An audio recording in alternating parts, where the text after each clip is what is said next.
Hello, welcome to Steve's Retro Loft. Yeah, I know what you're thinking, it's a different angle, it is actually a different camera, but it's still going to be the same terrible content. So, why are you here? Well, if you look back, or try and think back to when we were children, and you had a Sinclair Spectrum or other 8-bit computer, what's the one peripheral you really wanted? Yes, it's a printer. It's black and white, it's thermal, it's terrible quality, but it's a printer. Let's have a look and see how terrible it is. Welcome to the Alphacom32.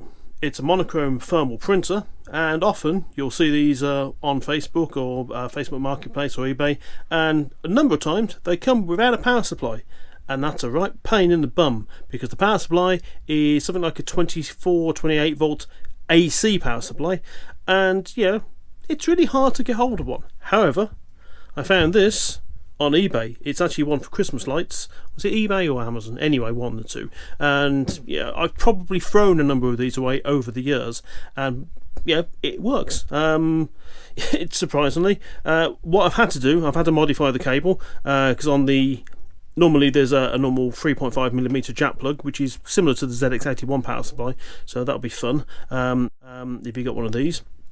So I've modified it to obviously use a Spectrum barrel plug. Now the problem is there's lots and lots of Spectrum barrel plugs around, so I have to make sure I plug the right thing in the right place. Because I have, for my Hermit Retro Spectrum, I've got a same size of jack plug or barrel plug, but the polarity is reversed. Then there's the Sinclair power supply, which is fine, and then there's this, which is AC. So yeah, I have to make sure I don't do things in a hurry. So now you've had a quick look at it, I'll show you the edge connector before I do. As you can see, it's a edge connector which is slightly smaller than normal, but you can, I believe, use this on the ZX81 as well. You certainly can with the ZX printer. The edge connector also has a pass-through for any other devices you want to connect to it. So what's it like printing? Let's have a look. The Alphacom32 is fully compatible with the ZX printer. As you can see, the epic program Hello World has been printed out here.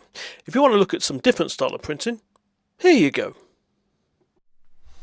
As just demonstrated, you can actually use the Alphacom printer on its own, and also the ZX printer, without any additional software. But if you want to really impress your friends with 4 widths and 2 heights of text, you need a copy of Print Utilities. Let's have a quick look. I wouldn't say the Print Utilities is over user friendly. It's not like a word processor of today where you can type something, adjust the font size and print it out. What you have to do is you have to outprint a character string, as you can see here, in various different sizes. The manual explains the various different sizes of height and text. It's the actual display and the graphics on the front cover seems to indicate it's a little bit more user friendly than it is. But I'm guessing if you're a programmer and you want to integrate it into one of your own applications, it probably works really well. But there you go. And as you can see towards the end, I managed to print Hello World in different sizes and some inverted.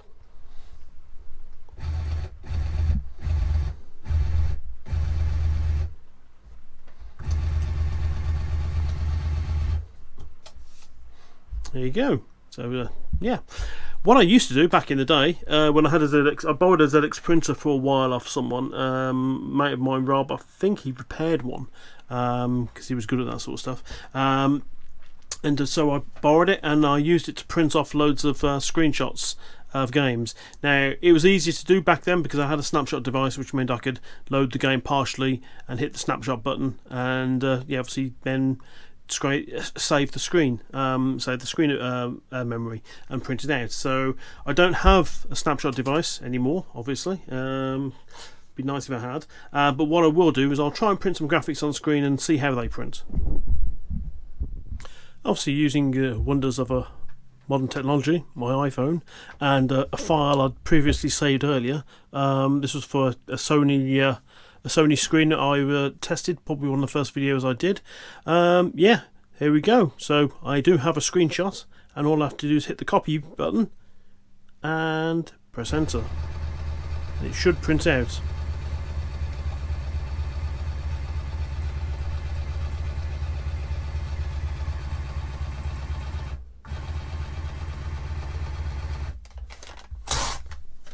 As you can see, obviously the issues with the attributes are highlighted, but the actual keyboard of the screen of the actual little travel terminal seems to have come out okay on the print. It doesn't look so good on screen, but actually on print it seems to have come out okay. Be nice if obviously the black areas of the screen were actually filled in, and yeah, but can't have everything. So there you go. That's graphical printing on an Alphacom32.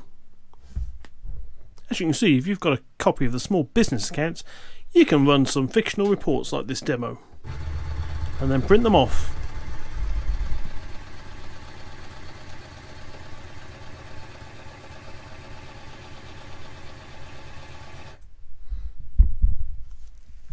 There you go. It's probably still a bit more pleasant than using SAP or Oracle.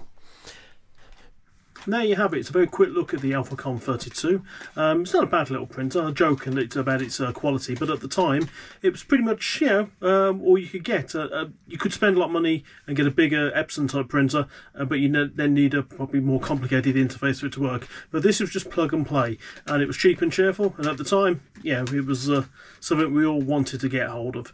As I said, I did have brief exposure to a ZX printer back in the day, and I did print off quite a lot of screenshots, as I said earlier.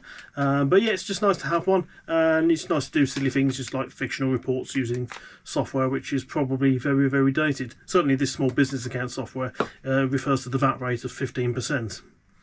Remember them happy days? Anyway, until next time, I'll see you again.